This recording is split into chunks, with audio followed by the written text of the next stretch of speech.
त्वमादि देवा पुरुषा पुराणः त्वमस्य विश्वस्य परम निधानम् वेत्तासि वेद्यं च परम च धाम त्वया ततं विश्वमनन्तरुः वायु यमः विवर्णा शशाङ्कः प्रजापतिस्त्वं प्रपितामहस्य नमो नमस्तेस्तु सहस्रकृत्वा पुनश्च भूयोऽपि नमो नमस्ते।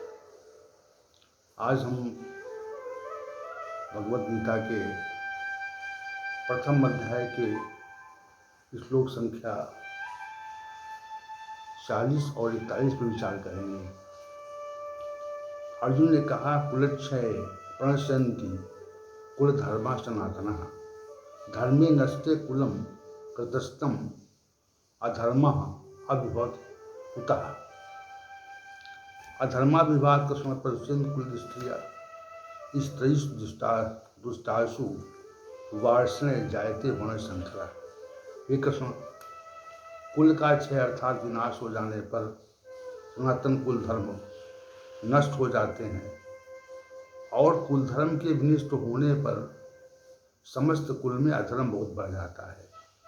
इसके कारण अधर्म की वृद्धि से कुल की स्त्रियां दूषित हो जाती हैं। हे वार्ष्णे, स्त्रियों के दूषित होने पर वर्ण संकट उत्पन्न होता है। अर्जुन ने कहा, कुल के विनाश से कुल धर्म नष्ट हो जाते हैं। कुल शब्द का प्रयोग विशिष्ट अर्थ में हुआ है, इस कारण कुल शब्द को हमें पहले समझना चाहिए। हम सभी किसी न किसी क्रम से उत्पन्न हुए हैं, अर्थात पहले हमारे पिता और फिर पिता के पिता और उनके पिता के पिता। ये एक क्रम है। एक पीढ़ी की आयु वर्तमान समय में अधिकतम 60 से 100 वर्ष की होती है। महाभारत काल आज से 5000 वर्ष पूर्व था और उस समय द्वापर युग का समापन हो रहा था, कलयुग आरंभ हो रहा था। इस प्रकार महाभारत काल तक हमारी कितनी पीढ़ियां हो गई, इसका हम आकलन स्वयं कर सकते हैं। हम अवश्य ही किसी पूर्वज की संतान हैं, अर्थात किसी न किसी ऋषि के पुत्र हैं। हमारे पूर्वजों ने हमारे निमित्त कुछ नियम बनाए ताकि हमारी पारिवारिक और सामाजिक व्यवस्था चलती रहे। षष्ठी क्रम का उल्लेख हमारे ग्रंथों में आता है। आपकी जानकारी के लिए यहाँ पर कुछ षष्ठी क्रम श्रीमद् भागवत महापुराण के आधार पर प्रस्तुत किया जा रहा है। षष्ठी के आदि में भगवान ब्रह्मा के 10 मानस पुत्र उत्पन्न हुए। इन मानस पुत्रों को भगवान ब्रह्मा ने अपने मन से उत्पन्न किया, अर्थात मन ने यह संकल्प किया कि पुत्र उत्पन्न हो तो पुत्र उत्पन्न हो गए। ये 10 मानस पुत्र निम्न प्रकार के हैं जो ब्रह्मा जी के पृथक पृथक शरीर के भाग से उत्पन्न हुए।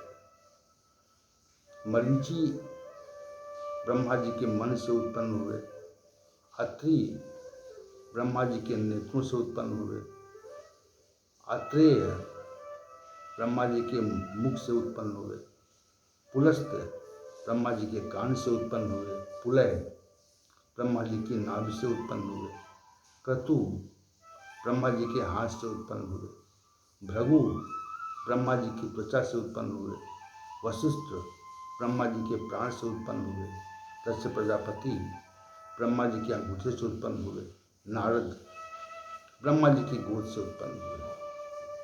उपरोक्त के अतिरिक्त सरस्वती देवी का प्राकट्य भगवान ब्रह्मा के मुख से तथा कर्दम ऋषि का प्राकट्य छाया से हुआ।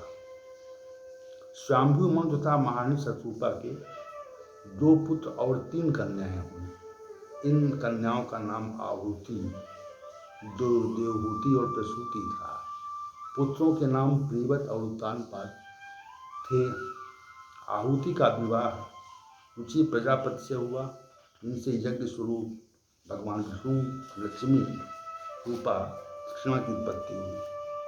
दक्षिणा से यज्ञ स्वरूप दक्षिणा ने यज्ञ स्वरूप को ही वर्णन किया। इनसे 12 पुत्र उत्पन्न हुए। ये प्रकरण षष्ठी की उत्पत्ति काल सतयुग के समय का है, जैसा कि शास्त्रों में वर्णित है। इसी क्रम से षष्ठी आगे बढ़ी और धीरे धीरे समस्त लोके में व्याप्त हो गई। इसमें अनेक प्रकार की घटनाएं कहानियां वर्णित हैं। इस वर्णन का उद्देश्य कुल शब्द को वर्णित करना है, उसे समझाना है। इस प्रकार कुल का परंपरा पड़ी। आपने आज भी लोगों को ये कहते सुना कि हम कश्यप गोत्री हैं, या अन्य ऋषियों के नाम अपने गोत्र के आगे लिखते हैं। इसका अभिप्राय यह है कि हमारा कुल अमर ऋषि से संबद्ध है। प्रत्येक ऋषि ने अपने कुल को भली प्रकार से संचालित करने के लिए अनेक प्रकार के नियम बनाए। इन्हीं नियमों को कुल धर्म की संज्ञा दी जाती है। सतयुग, त्रेता, द्वापर युग में कुल धर्म का निर्वहन कड़ाई से हुआ। लोग अपने पूर्वजों का नाम बड़े गर्व से लेते थे और कहते थे कि अमुक अमुक ऋषि से हम संत की संतान हैं। ऐसा ऐसा हमारे पूर्वज करते आए हैं, उसी का पालन हम भी कर रहे हैं। ऐसा विशेष कथन कुल धर्म को लेकर था। अर्जुन का कथन है कि हम सनातन कुल धर्म से बंधे हैं और हमारा सनातन कुल धर्म नष्ट हो जाएगा, अर्थात हमारे कुल की परंपराएं और मर्यादाएं नष्ट हो जाएंगी तो हम उनका पालन नहीं कर पाएंगे। कुल धर्म के पालन न करने से कुल में पाप बढ़ जाता है और कुल पाप से आवृत हो जाता है। वस्तुतः जब कुल की मर्यादाओं का पालन नहीं होगा तब मनमाने ढंग से आचरण और व्यवहार होगा, उसका परिणाम पाप है। इससे हमारे कुल में संपूर्णता से पाप आ घिरता है, अर्थात हमारा कुल जो है वो पापमय हो जाता है। अर्जुन ने आगे कहा, अधर्म में वृद्धि से कुल की स्त्रियां दूषित हो जाती हैं, अर्थात कुल के पुरुषों के अतिरिक्त दूसरे कुल के पुरुषों के से संपर्क में आ जाती हैं, संपर्क बना लेती हैं, जिसका परिणाम वर्ण संकर उत्पन्न होता है। स्त्रियों की स्वच्छंदचारिता से, स्वेच्छाचारिता से तथा मनमाने आचरण का बहुत गंभीर परिणाम होता है। आज के समाज में जो अनेक प्रकार की कठिनाइयाँ, पारस्परिक द्वेष भावना, हिंसा, ईर्षा, कलह उत्पन्न हो रहा है, उसके लिए स्वेच्छाचारिता पर्याप्त सीमा तक उत्तरदायी है। शास्त्रों के नियम का पालन न करना, मनमाने ढंग से रहना, सदैव मर्यादा विहीन आचरण करना बड़ा हानिप्रद और दुष्परिणामी होता है। स्त्रियों के दूसरे संसर्ग से जो पुत्र उत्पन्न होता है उसे वर्णशंकर कहते हैं। ये दूसरे संसर्ग का परिणाम है। वर्णशंकर की उत्पत्ति से क्या घातक परिणाम होता है, उसकी विवेचना अर्जुन ने अग्रिम श्लोकों में की है, जो हमारा कल का विषय है। ओम शानावतु शानौ भुनक्तु सावीर्यं कर्वावहै विष्णुनावधीतमस्तु मा विद्विषावहै। ओम शांति शांति शांति।